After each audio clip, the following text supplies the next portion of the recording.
mwebale nnyo genda maaso n'okubanga mutwegattako n'okutugoberera agange nze Wasio Emmanuel program zikutusibwako Beef Organic Access Building Lubaga Road nga bulijjo Dr. Omujjanjabi agenda okujjanjaba ensonga z'obulambuzi benga ziteredde ebintu bikutambulire nga ebirina okubeera. So gendayo oba oli mukyalo oba oli mwami for any consultation visit the doctor. Namba esimu ku 0752 connect with him Access Building mubenga munyumya ebisigadde. Ndina omukyala aja tuli otya? Ni bulungi sebo. Obulamu bulungi? Tula mu kamera nga twogera. Bwogira bontunulirako ko nange. Obulamu buli butya? Bubi. Nengo yogera tulina amaanyi. Lwasinga banziba. Yogera ngo ina amaanyi nga nange bwenjogedde bozi benga nkulira. Bakubba. Amanya go gwani. Bamta Aisha Namayanja. Aisha Namayanja. Ubira luddawa? Tula Kawempe. Tula Kawempe. Kitegeeza obira no nkusanze. Wano wenyini. Okay. Wene myaka emeka? 24. Myaka 24. Ku myaka 24 okola mirimu ki currently? Sina gye nkola. Sikola mbeera waka. Obeera waka? Jabule gye Kampala? Jabula. Okay. Wangambyeko nti walotekateka genda bweru. Olwatuuka ki ekyabaawo? Byatandika bitya? Byatandika manjala genda bweru. Kati unasangira oyo omusajja bamuyita Kabanda Joseph. Kabanda Joseph. Ali Dubai. Njagala ogera amanya go gakatiriza. Kabanda. Gwe Namayanja Aisha. Wasinka nani? Kabanda Joseph. Wamusanga wa? Ali Dubai. Era official mu Ajuman. Official mu Ajuman e Dubai. Kabanda Joseph. Yono gwanaze ku kifaananyi? Yo yenyini. Mwakwatagana mutya? Kubago oli Kampala tula. Sister ya mu connecting kuba yali Dubai. Sister wali Dubai. Kitundu ki? Ali eyo mugonde musalija. Salija. Ya connecting ne Kabanda Joseph. Byali bitya? Kakati nali nonyo omulimu njagenda kukola. Ninga kyagala kudda mu kiyumba. Kati oyo Joseph nangamba mwainayo asobola kumfunya cleaning. Nangamba mfunira obukadde busatu. Cleaning? Yangamba mu nnaku 3 visa efuluma, weeks 2 ticket ebe efuluma ng'otambula. Era nesoka nimusindikira akadde kamu n'ekitundu ndowooza nga woobirabaawe. Screenshot sinziraba. Wazimpaddeko wano. Nesoka nimusindika akadde kamu n'ekitundu. Wakateeka ku simu ki? Kwe namba eri 0756839859. Yaleta manya gani? Amanyage. Yaleta manyage nyini Kabanda Joseph. Wasako obukadde kamu n'ekitundu. Ebyo bikola lyali bbanga ki? Gwali mwaka guli ogwedde yalinga mu November. Mu November? Nosoko mwaka mu ekitundu. Nasindikira visa y'ekifere. Eri wajjo kopi yayo. Akwa yo yavaamu. Wagisuula? Yakusindika visa ya kifere. Wamanya otya nti visa ya kifere? Nasonga teyantwala. Yangamba ogenda tambula mu wiki 2 ne ziggwako. Ne musindikira gundi. Kola olwasindikira no visa lakwata erimu. Ne musindikira akalala kamu n'ekitundu ne buggwayo obusatu. Bw'awa yakamu ekitundu n'akuwa visa gy'ogambye ekifere. N'oddamu n'omusindikira akamu ekitundu ku nnamba yemu. Ne ziggwayo ng'era woobirabaawo. Kati kitegeeza obukadde busatu n'oba ng'omaze obumuwa? Nimba nga mumaze nga nze mpeddeyo nga yeegwe mmanja. Ekyaddako kyali ki? Nangamba mu weeks 2 otambula. Kati okuva olwo ngamba weeks 2. Ekyavaamu nanneesonyiira ddala takyagaana okwogera nange. Yasooka nagaa weeks 2 ogenda tambula. Neziggwako. Nangamba weeks 2 endala. Ogenda tambula. Neziggwako. Nangamba neera mu weeks 2 nga kyangamba mpaka. Paka olwaleero. Omwaka ne guggwako tulina muleero mu Gwakubiri. Ekitegeeza nti omaze emyezi ng'ena. Nga dantwala. Ng'obanja. Ze wikizo 2 emirundi nga 8. Kati mbuuzaamu. Mwannyoko eyamuconnectingako ba muganda wo yagamba ki? Ayogera naye kyekimu kuba naye yamulyaza amaanyi. Ate yamulyaza amaanyi atya? Yatwala ki? Brother wange yali ebweru nga tannafuna mulimu. Kati n'amugamba nti amfunira emmeka 8,800 amfunira omulimu. ne kati bajimuwa tiyamufunira mulimu ne sente nagaana ogibawa. Kati mbuzamu ekibuuzo. Muganda wali bweru. Kabanda Joseph gw'ogamba. Gwe yasooka okufeereza omulimu. Mitwalo 8.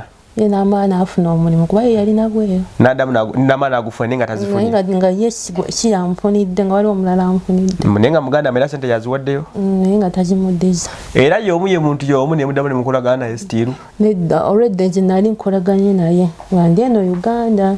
Ye brother wange ye nga ali bweru mu kiseera kyekimu. Mwakolagana mu kiseera kyekimu. Kwegaya mwena yabafera lumu. Nekikwataganira wamu. Biki byokozeeko kulabika ati omunoonya? Nzizaako nnyo nenjogera naye ku ssimu naye nga nnimba ne mukubirako ne mbuuzaako ku mukyala we naye era nga sitirwa nnimba. Ekyavaamu nanneesonyiwa. Okwesonyiwa otegeeza ki? Takyagala kwogera nange. Bw'omukusindikira meseji? Tankiramu. Bw'okuba essimu? Takwata.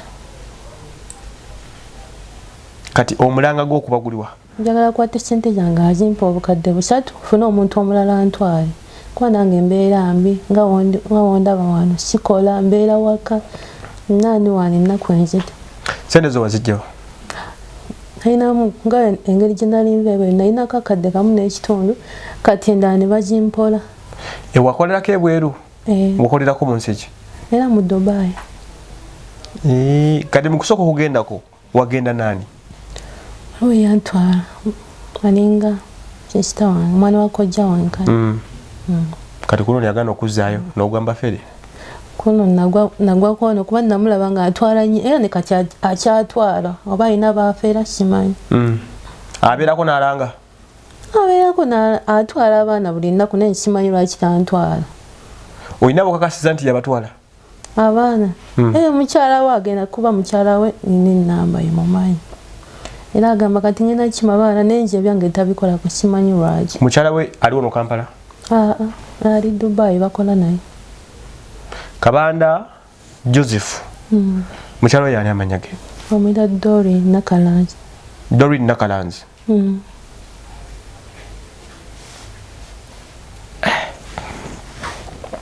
So tulina omukyala Aisha Namayanja. Complain ye weeri eri ku mukulu Kabanda Joseph. Nti oli Ajuman okusiza omwana banyonyode. Ajuman mu Dubai. Omukyala agamba abanje obukadde bw'ensimbi 3. Yakuwaka mu kitundu ng'olina omuntu ali Dubai. Nti okola ne mukyala we gwe bayise Nakalanzani. Doreen. Financial Nakalanzi Doreen kyekyo kyondabakaawo. Kyekyo. So kati omukyala ono mumuyambe. Kubanga bw'aba yakuwa ssente zo ddala mutuufu kuba ze message zaalaga wano nti zizo. Ennamba y'omusajja oyo eriki gye muconnectingirako? Oyagundi ya WhatsApp. Angisome nnyo. Eri +971 56 735 2782. Banenge buli amanyi Kabanda Joseph nga we Dubai mu mugambe Kampala bamubanja ssente z'okutwala omuntu ebweru. Tero kibagamba nti bano abaana cause okola ekintu ekirungi oyo gw'okikoledde yakurecommending ew'omulala. Olowooza obiyitaga nnyo kweranga.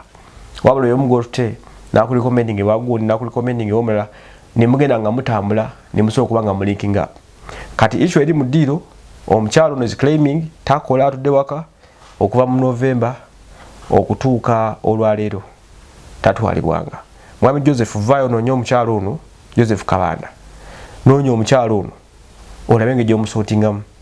Naawe omukyala Doreen Nakalanzi. Kati Doreen ye mukyala we. Oyogeraganya naye oŋŋambye. Yanziramu ati bawe tanziramu. Kati yakuddamu agamba ki? Yokwali. Agamba bwe ekyala kyo ekirituuka bali kutwala. Yaniiguuka buniiguuki. Okugamba linga akudaala. Ye agamba kimu nti ekyakyetuuka bwe kirituuka muli mukola bya? Bali kutwala. Talina kyanyonnyola? Oluli eri baali bateekawo gundi ekyekifere mbu bababba naye nga byonna byakulimba. Simanya baatubba biki mutuli mu mbeera mbi naye kyasinga okuba n'obubi naye nga buli lunaku soko omuzesi mukatini buli lunaku batwala naye ate gwe totwalibwa naye kitwalibwa mukyala Dorini Nakalanzi n'omukulu Joseph Kabanda omukyala Aisha Namayanja akubye omulanga kati mbuuzaamu kuba kati banja babiba mweyembeera nga gy'olimu magezi ki gwe wabanna abalaba eyo nga no bayita mu kintu kyekimu kyoyitamu bamale kwetegereza kubanga oyo omwami kikyamwesiga olabika mufere katonga mera ne batwala abalala toyina mutingamu katini toyinayo gwomanyi nga teyamutwala yaŋŋamba gye bali abaana batanagana nja kuba sibamanyi sina gwe mmanyi kijja kukolimba so kale ensonga ziwulikise bulungi nnyo mukulu Joseph bw'oba onoonya n'ejamba omwana ono kubanga sente baziwe nga tebalina byakukola bazimmanja ate n'abampola baani abakuwola abo kojja wange yampola yakuwola meka bampola kamu kitundu kati kojja kugamba ki kojja kuba namugamba yaŋŋamba mangu otambula nange nenjimupeeka nampa naye kati nange ndi bubya mmanja aŋŋamba muwe sente ze kyokka tonava waka kyokka nkyatudde n'omuntu agiina tanyega tayogera nange kojja agala ezize ndowooza mulaba ebizibu bye balimu nti ending up ngeno bamubanja omwana ali ku pressure obulamu bwe tebutambula because of such issues bw'oba osobola yamba omwana ono bw'abanga ddala kituufu akubanja nga baclaiminga kubanga oli agent ate okola mirimu nze Wasio Emmanuel katulabe ekinaddako okitegedde bulungi.